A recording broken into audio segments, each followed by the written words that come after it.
we're good? I think we are. All right.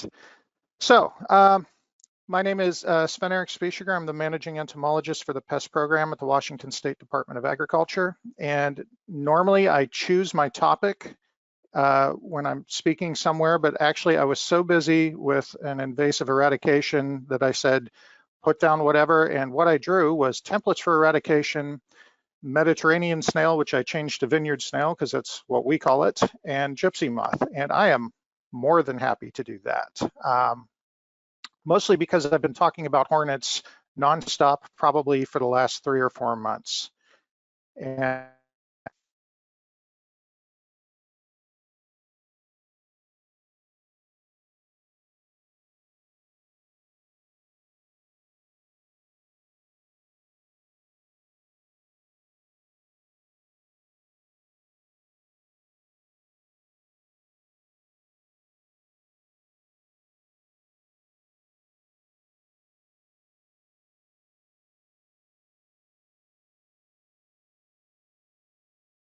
Sven, I'm not sure what happened. I can't hear you.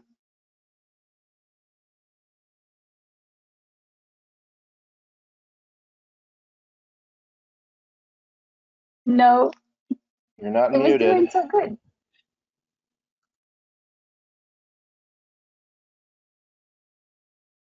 Oh, Carla said to turn off your VPN if you have it on, that might help.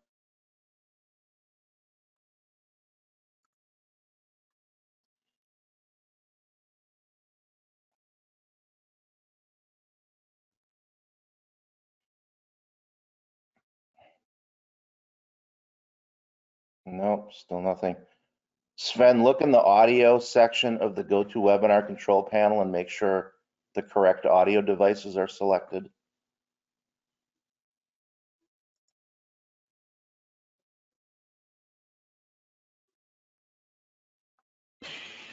how about now? Oh, yes. Okay. So I'm going to remove my headphones because for whatever reason, it doesn't seem to like my headphones today. So can you hear me? See my presentation? Yeah, I can hear you and we can see your Okay, presentation. great. Hope it continues. Alrighty. So again, my name is Sven-Erik Spichiger. I'm the managing entomologist with the Washington State Department of Agriculture Pest Program. Part of my responsibilities are to oversee the insect survey section, the insect taxonomy section, and our eradication section, which fits in really good with invasive species management because we're either going to be managing constant introductions of invasive species or just trying to eradicate them completely. Under my section, we run the apple maggot program, which is one where we're managing and using regulatory to keep something in check and keep trade open. We do the gypsy moth survey and eradication program. We run the Japanese beetle program, which also supports our nursery trades and our grape industry and other things like that. We run cooperative agricultural pest survey, and this in Washington usually means wood destroying insect surveys. We just recently picked up Asian giant hornet as a program. We've been running exotic snail survey and an eradication project for about 15 years, and I'm going to talk about that more. We also run quite a few commodity pest surveys, and you may remember Clinton Campbell talking about how important monitoring is. Well, these are actually not just key to detecting invasive species, but to demonstrating that we don't have them so that our agricultural commodities can continue to be traded freely. These are some of the most important surveys we do, and it's an absolute success when we find absolutely nothing at all. And so that's one of the real fun ones we get to do. And then, of course, we also do emergency invasive, and at least in my section, insect pest response. I was asked to focus on vineyard snail and gypsy moth eradication and talk about the templates we've been using. And so kind of funny because when I think of a template for eradication, I think there really is no template because insects don't care about my rules. They never have. And so to me, the template has always been flexibility and the ability for us to adapt to what an insect is throwing at us. And so a lot of folks will tell you, and a lot of folks that I work with will tell you, incident command structure, or ICS, this is the way to go. But the reality is, at least in my career, I started my first ICS full-blown usage to respond to an invasive pest was actually the introduction of emerald ash borer into the state of Pennsylvania, where we did actually use full-blown ICS to respond to the first detection of emerald ash borer in Pennsylvania. But the reality is, and I've been through this 9 times either as a training exercise or for real, is ICS, from my opinion, tends to place the management structure in satisfying the management structure as the main goal. And what I mean by that is we end up doing things that we would really never do just because that's what the structure calls for. And this leads to all kinds of other problems as you're moving along. But to me, the biggest problem with using ICS for an insect pest introduction is this artificial time pressure that's introduced as an artifact of the command structure. This claims to be a very flexible thing. It's scalable. You can move it around. But at the end of the day, when we do our training exercises, we put artificial time limits on things that really just aren't there for this type of a scenario. So for something like firefighting, I think this works really great. And don't let me let you walk away thinking that I'm completely soured on it, because there are some excellent tools in this that we use that are part of what I'm about to talk about. But some of the other issues is we tend to replace qualified responders with those who aren't qualified. It's not that they're bad people, but we've actually had a safety officer recommend everybody wearing full-blown respirators to spray paint trees, which is not really required, but a strict reading of a label by somebody who just wanted to get it right led to just all kinds of difficulties with the response we had for spotted lanternfly. It definitely increases cost. I have been made to add many things to a response because of ICS that, generally speaking, we're already set up to handle them. We would never do these things. And so I just wanted to kind of throw that out there. And one of the biggest problems I've experienced with it as a manager over the years is that it really hasn't been a good fit for existing management structures. Even though some of the barriers are supposed to be lifted by having an ICS status declared over your incident, if you will, unfortunately, at the end of the day, I still have direct supervisors and union-covered employees that have this relationship that still needs to be maintained. So at the end of the day, it kind of makes you end up doing extra HR work. And to me, these are kind of the things that we would like to set aside when we're talking about ICS and templates for eradication and pest response. That I think, if we could just take the best of it and use that, which is what we've been doing here in Washington, at least before my arrival, and has continued. And so I like our sprinkling of ICS into response rather than full-blown ICS response. So the template that I use actually, very much like Clinton said, prevention, early detection, rapid response. Eventually, if you fail, you end up with a species management. But if you're starting with a really good foundation of integrated pest management, so the 3-letter acronym I like to use for a template for eradication is actually has the word management in it and not eradication. It's IPM. That's what I would prefer to use. And he actually, Clinton actually gave a wonderful definition. I loved hearing it. But for me, when I break it down, if somebody says, hey, you have a brand new pest in the state of Washington, what am I going to do? First of all, I'm going to study the biology of the pest. And when I say study the biology of the pest, we go to great lengths. My first stop, other than the lab to mail the specimen off, is the library. You go out of your way to learn everything you can to learn about the pest. And for heaven's sakes, I know we're Americans and we like to do it first, we like to do it best, but believe it or not, other countries have dealt with the problems that we're being challenged with now. And so we like to tear through, say, 10 years of Korean literature when you get something like spotted lanternfly come and see, they've been dealing with this for 10 years, perhaps they know something we don't. And so not being closed-minded and certainly going out of your way to make relationships with researchers and folks overseas who have been working with this their whole lives has really paid some great dividends in some of the things that we've responded to recently. Second thing is we need to identify tools, resources, and strategies. And that's the most important part. Can you eradicate a pest? When you're thinking of a template from eradication, has it ever been done before? Is it even possible? You need to get that out of the way before you really start down the road. We don't ever want to say, no, it can't be done, but the reality is when it comes to insects versus humans, insects have won that battle 99% of the time. And it can be really discouraging to be looking at a new introduction thinking, hey, I got to it early, I can do something, knowing that the track record for humans, and not just the state of Washington, not just the United States, but all over the world, really is not that high when we're trying to eradicate a pest.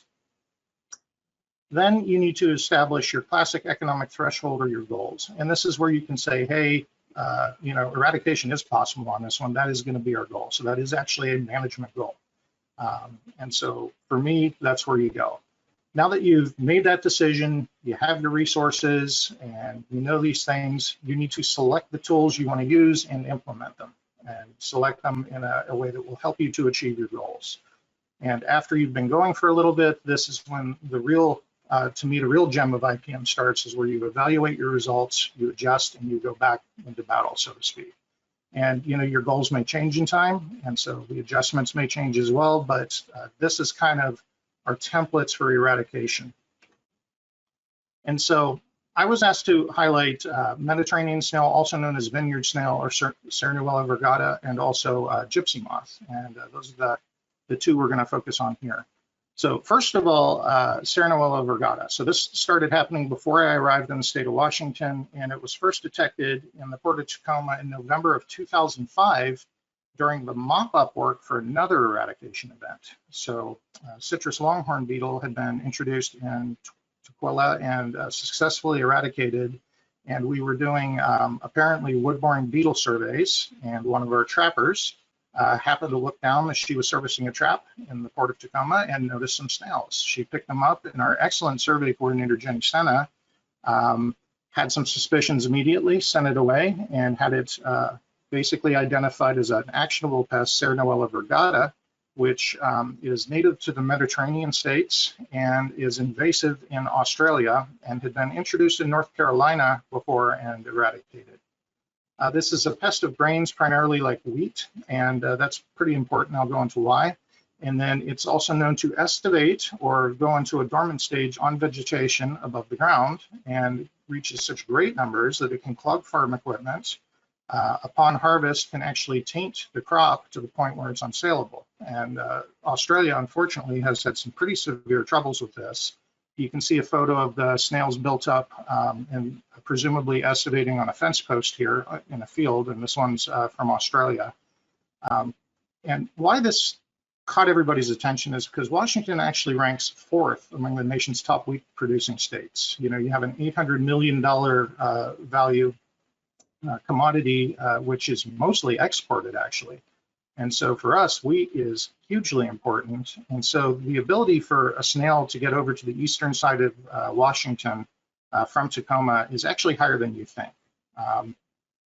Unfortunately, this is a hitchhiking pest that can attach to a truck tire. And when you're talking about a port, what do you see sitting around ports? You see tractor trailers, probably drove all night to pick something up. Everything went wrong, so I have to sleep alongside the road. And unfortunately, these infestations were right up to the roadways, right where people park.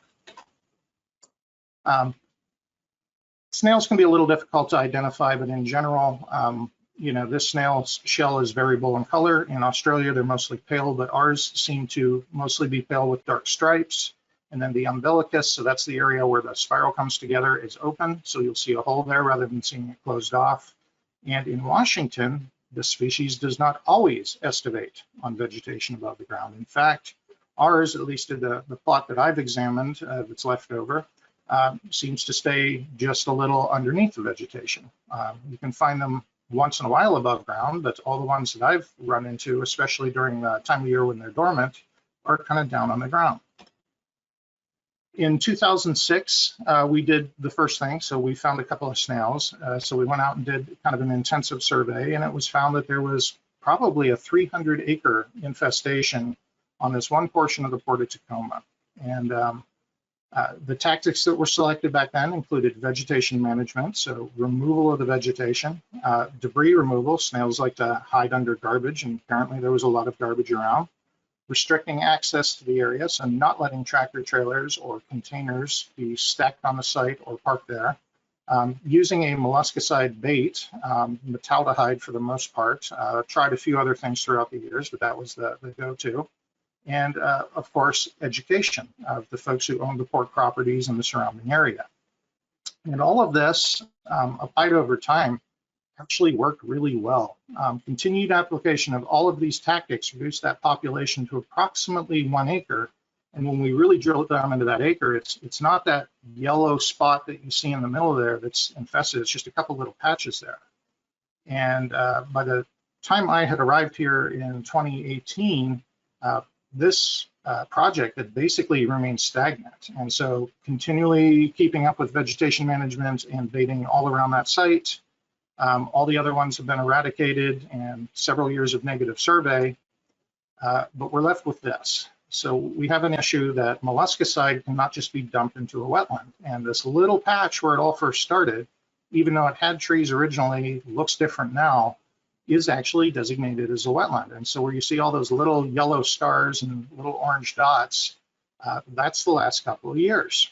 And it hasn't really changed in 5 years. And so obviously it was time to pull out the old IPM thing, reevaluate and switch situations. And last year was horrifying because part of vegetation management means they load up a tractor with a brush hog, clear it out, and you can see we did a pretty intensive survey there last year in preparation for what we were going to attempt.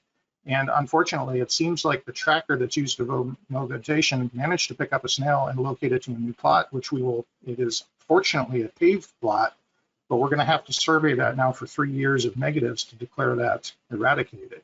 And so why get excited about one hitchhiking snail? Well, if you know about snails, it really does only just take one, being that they're hermaphroditic. So it is entirely possible to start a new population with just one snail.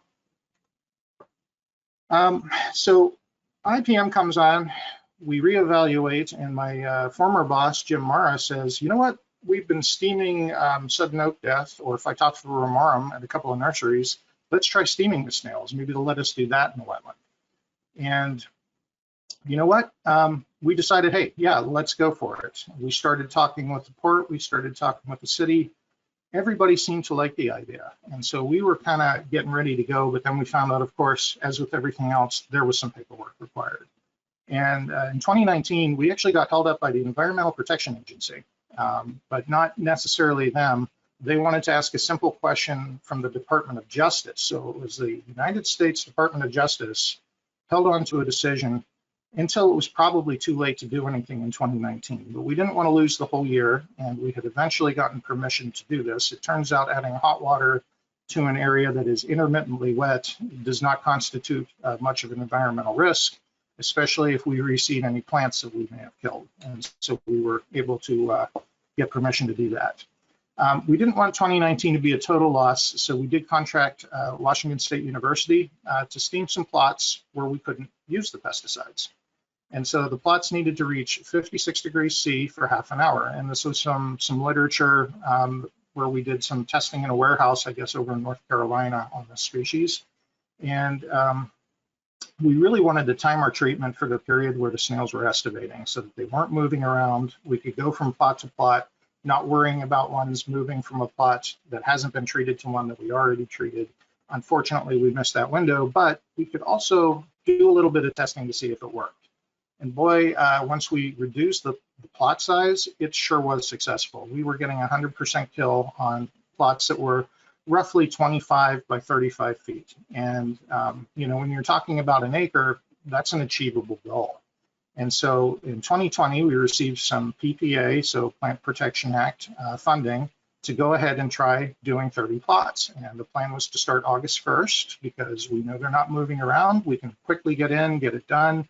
And unfortunately, disruptions from COVID-19 delayed the start past the estivation period as some parts for the steamer didn't arrive in time. Just horrible luck. But why not go ahead and do it anyway? So we went ahead, we had the money, we went and did the treatments. You can see there's a pile full of snails that came out of one of the steam plots. They tend to apparently come up to the top before they die. And you can see there were plenty in there still, but we killed quite a few. And we're probably going to have to do this again next year since we missed, the period where they estivate. But it actually looks really good. We may be able to put this to bed. So this 15-year eradication saga with just a little application of IPM and thinking outside the box a little. And so this is why I kind of chuckled at the title templates for eradication. The template is to be flexible and to keep using IPM, keep going back and do the job until it's done. And so hopefully we'll be able to do this again in 2021 and then have 3 years of negative survey. We'll likely bring out the snail dogs again to confirm them in that 3rd year. And we can consider this a long and tedious success, but a success. And so we're pretty excited about that. Now, the second one I was asked to speak about is gypsy moth. And gypsy moth, whether you call it European gypsy moth, Asian gypsy moth, the new one we found last year, Hokkaido gypsy moth, it really doesn't matter. The threat to Washington is the same. They eat trees. The photo you see here is supposed damage from the new one, Lymantria umbrosa, in Japan, where they apparently like to eat larch trees. And, when we're studying the biology of these, what's different? European gypsy moth is established in the eastern portion of the US. The females rarely fly, and not so far if they do. So we're subject to constant introduction by egg masses laid on things like campers, RVs, moving pods, freight and cargo. Anything coming from the East Coast over to the West is an issue. And every year we find some European gypsy moths, and when it gets bad enough, we hit a trigger and we eradicate them. And for 40 years or so, we can still stand up and say gypsy moth is not established in the state of Washington, and that's good for a lot of reasons. Asian gypsy moth is coming to us mostly through international trade. The females, the species is larger as a whole, and females fly up to 20 miles.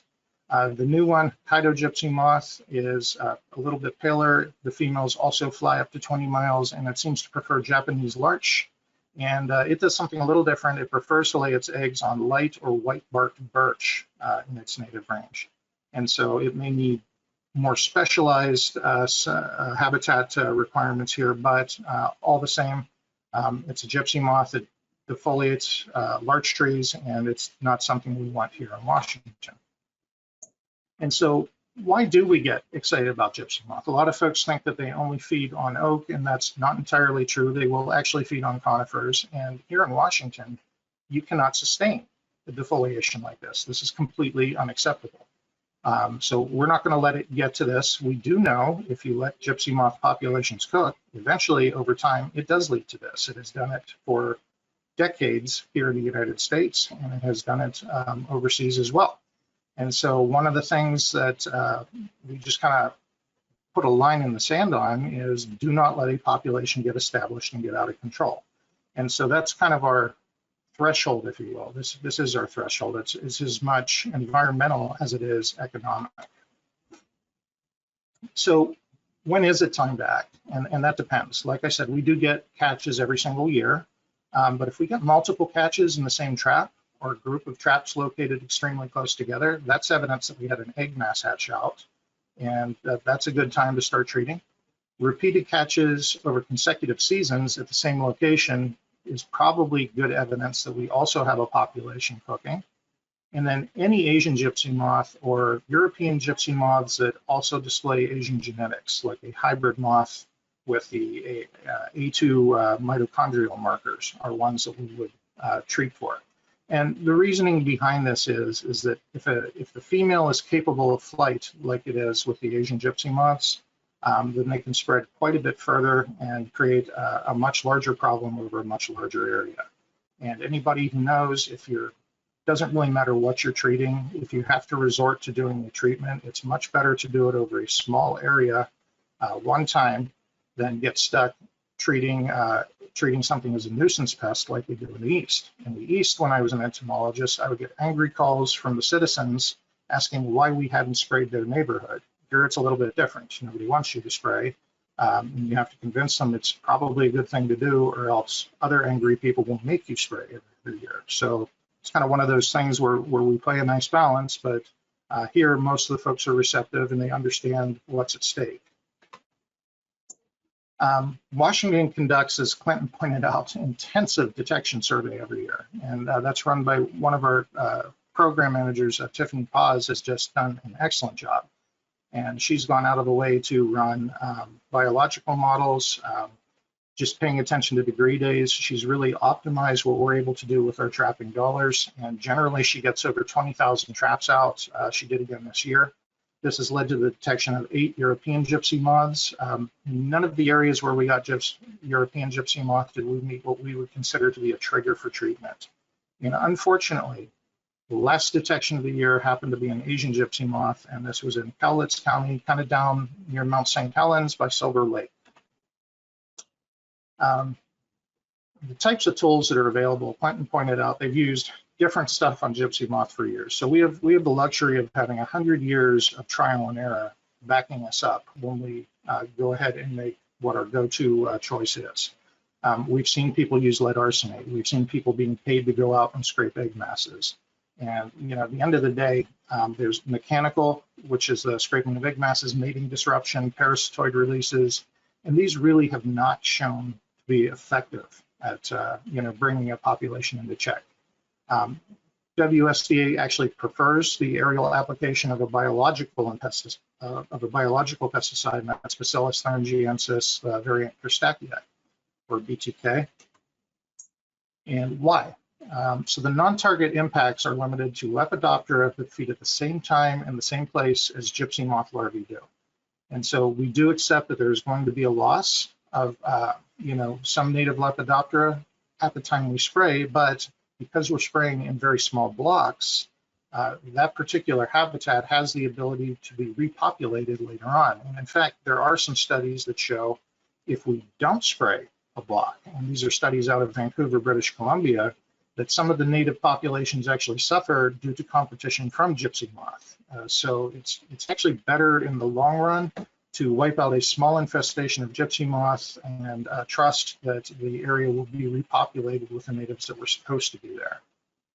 The treatments have a long history of working in just one season. My predecessor told me he can only recall one time where we had to retreat, but I would have to double check that, but that's what I remember him talking about. And of the biological options, BTK is actually one of the safest, and it's actually what we use is labeled for use in organic food production. And from what I remember from the label, you can actually use it up to the day of treatment. So if you're out buying organic vegetables, chances are your products have had BTK used on them. And the other nice thing is that it doesn't persist in the environment. It's not really nice for us because we're required to do 3 treatments to make sure that we get everything in any one plot. But it is good because it's not like it's sticking around killing everything for the next 10 years. And so this is really why we prefer using BTK. Now, in 2021, obviously, I mentioned we got an Asian gypsy moth. This is right up against Silver Lake. We're proposing a spray block that's some 639 acres. There's actually quite a bit of managed forest land on the other side of the lake and just north of this. And so not knowing exactly why this one is here, it's kind of a strange place to get an Asian gypsy moth. It's best to be extremely cautious and make sure we take care of any potential infestation that may be there. This would be planned for the spring of 2021, and we're just in the initial planning phases right now, but this is kind of what we're thinking as we move forward, working with our partners with the Forest Service and APHIS, and of course the local community there. What goes into a typical gypsy moth eradication? Well, there's a lot of environmental documentation, especially if you're going to go with an aerial application, and our excellent eradication coordinator, Ryan Wojan, generally takes care of all of this, and those efforts are underway right now. We've done this a number of times, and it's kind of a well-oiled machine, so he's able to get through this stuff pretty quickly. We'll be contracting an applicator, and that's another process that'll take place probably here in December or January. There's quite a significant public outreach and communications effort that goes on here. And this is really key to a successful operation.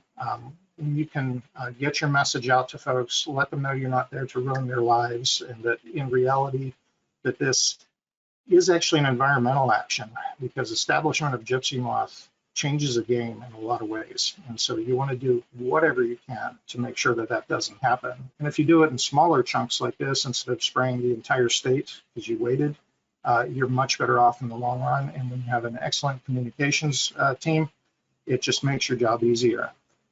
We end up doing things like town hall meetings, direct mailing to the folks who are, in the spray zone, and we're always available to answer questions. And social media has been absolutely wonderful in helping us get good and accurate messaging out to those affected. You're then stuck with the hardest part, especially here in the Northwest, and that's prediction of hatch. The East Coast has decades and decades of hatch data, but they're not us. And so Tiffany Paz actually really has gone above and beyond, also with Ryan Wojon, in running predictive models for when these are going to hatch, because we want to time our spray for the second larval end stage and instar. And that basically happens, sometime around the second week of May is when we're going to usually end up spraying. However, microbe habitats, depending upon what the altitude is, can change everything. In one instance, we had to split one of our spray box in half because half of it went up the side of a mountain, and it was just 10, 15 degrees cooler there every day, and the predicted hatch turned out to be much later. And so we ended up having to do 6 flights in the area instead of just 3. So all these kinds of things go into it. You're then going to actually perform the application, and that can be a very tedious time. You're generally leaving at dark, and so that means you're putting your people in place at 3, 4 in the morning. Everybody starts to get a little cranky as we start approaching June, but then it seems like we get a little lull in our activities after that. But the application can be really fun. We did something new this year, a virtual command center, and everybody really liked it. Turns out 3 in the morning with your own coffee in your own chair and in your bathrobe works out a lot better than 3 in the morning down in Olympia. So I think that's probably something we'll be looking at keeping moving forward. After an application is successful, you need to follow up with survey for 3 seasons. The first season being the season of the application, so 2 more years after that. And with 3 years of negative, you can declare gypsy moth to be eradicated from an area. And this is really the template we've been following probably since the 80s or 90s here. I know there's some others who have been involved in this much longer than I am in the audience, and certainly can answer questions maybe even better than I can when we get to the end of this. And with that, our result is still no permanent established populations of gypsy moth in Washington. And I'd like to thank everybody, and hopefully I'm still on time or ahead of time. I can answer questions now or just wait till the panel at the end. Thank you so much, Sven. You are exactly on time. You guys are on a roll today. Thank you so much, and I'm glad we got your audio figured out. Yeah, if you wanted to hang out until the panel, that would be great. I don't have any questions in the pane as of yet, but I'm sure they will. Perfect. Thank you.